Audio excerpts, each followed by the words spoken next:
السلام علیکم۔ دولے شاہ کے چوہے کے بارے میں تو آپ نے سن رکھا ہوگا، لیکن آپ یہ نہیں جانتے کہ یہ چھوٹے سر والے بچے کس بیماری کا شکار ہے۔ گجرات شہر میں ایک مزار موجود ہے جسے شاہ دولہ کا مزار کہا جاتا ہے۔ 16ویں صدی عیسوی کے آخر میں دولے شاہ نام کے ایک نیک اور برگزیدہ بزرگ گجرات کے نزدیک قیام پذیر ہوئے۔ انہیں پرندے اور جانور بہت پسند تھے۔ ایک حکایت کے مطابق کئی بار وہ اپنے پسندیدہ جانوروں کے سر پر ایک مٹی کی ٹوپی رکھ دیتے تھے اور ان کے سروں کو مکمل ڈھانپ کر رکھتے تھے۔ ایک کہانی کے مطابق جو خواتین اولاد کی خواہش لیے یہاں دعا کے لیے آئیں، ان کے یہاں پہلا بچہ چوہا یعنی چھوٹے سر والا پیدا ہوا۔ وہ اسے روحانی مقاصد کے لیے مزار پر چھوڑ گئیں، جس کے بعد انہیں صحت مند اولاد بھی عطا ہوئی۔ کچھ خواتین انہیں بوجھ سمجھ کر بھی وہاں چھوڑ جاتی تھیں۔ حکایت کی روح سے اگر والدین اس بچے کو دولے شاہ کے مزار پر وقف نہیں کرتے تھے تو ان کی ہونے والی ساری اولاد ہمیشہ چھوٹے سر والی ہی پیدا ہوتی تھی۔ روایت یہاں تک موجود ہے کہ اگر بچے کو اس آستانہ پر نہیں لایا جاتا تھا تو وہ بڑا ہو کر خود بخود یہاں پہنچ جاتا تھا۔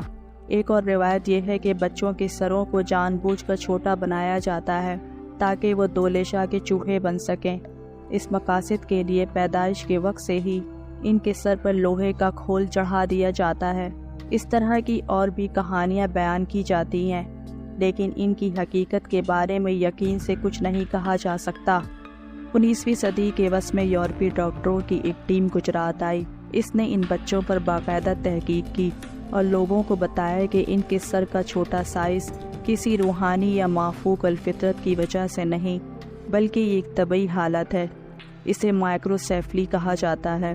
یہ ایک ایسی طبی کیفیت ہے جس میں بچے کے سر کا سائز ہم عمر بچوں کے نسبت نمایاں طور پر کم ہوتا ہے۔ ماں کے رحم میں جسم کے دیگر اعضاء کی طرح دماغ کی بھی نشوونما ہوتی ہے۔ دماغ جب بڑھتا ہے تو سر کا سائز بھی بڑھتا ہے۔ اگر کسی وجہ سے دماغ کا سائز مناسب حد تک نہ بڑھے یا پیدائش کے بعد اس کی نشوونما رک جائے تو یہ مرض پیدا ہو جاتا ہے۔ سادہ الفاظ میں دماغ کی نامکمل نشوونما اس کا سبب بنتی ہے۔ ایک اندازے کے مطابق دنیا بھر میں 30,000 سے 2,50,000 بچوں میں سے ایک، امریکہ میں 5,000 سے 6,000 میں سے ایک، جیسا کہ پاکستان میں ہر 10,000 میں سے ایک بچہ اس کا شکار ہوتا ہے۔ پاکستان میں اس مرض کے زیادہ ہونے کے اسباب خاندانوں میں شادیوں کا تسلسل اور دوران حمل خواتین کا معالج سے کم رابطہ رکھنا ہے۔ ان بچوں میں مرگی، سیکھنے کی صلاحیت میں شدید کمی، نظر کی کمزوری اور نشوونما میں تاخیر کی شکایت پائی جا سکتی ہے۔ بعض صورتوں میں سر کے علاوہ بچہ بالکل نارمل ہوتا ہے۔ پیدائش کے وقت یہ بچہ دوسرے بچوں کے مانند لگتے ہیں، تاہم وقت کے ساتھ ساتھ ان میں تبدیلیاں آنے لگتی ہے۔ وقت کے ساتھ ساتھ ان کے چہرے کا سائز تو بڑھتا ہے مگر کھوپڑی نہیں بڑھ پاتی، جس کے باعث چہرہ بڑا اور پیشانی چھوٹی ہو جاتی ہے۔ اس کے بہت سے اسباب میں سے ایک نمایاں سبب حمل کے دوران انفیکشن ہونا ہے۔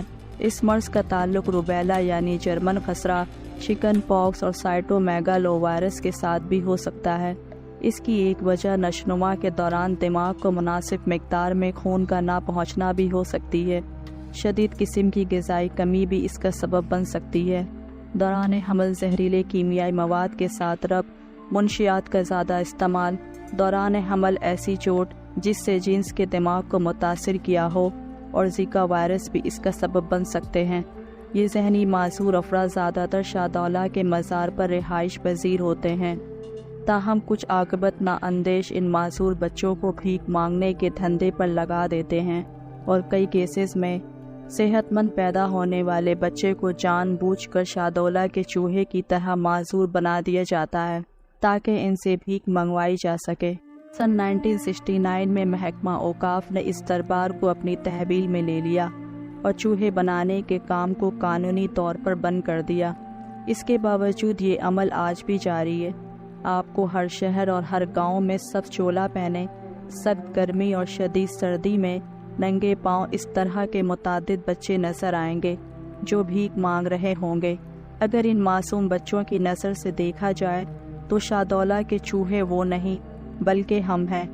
اصل میں ہمارے سر چھوٹے ہو چکے ہیں مگر ہمارے چھوٹے سر نظر نہیں آتے۔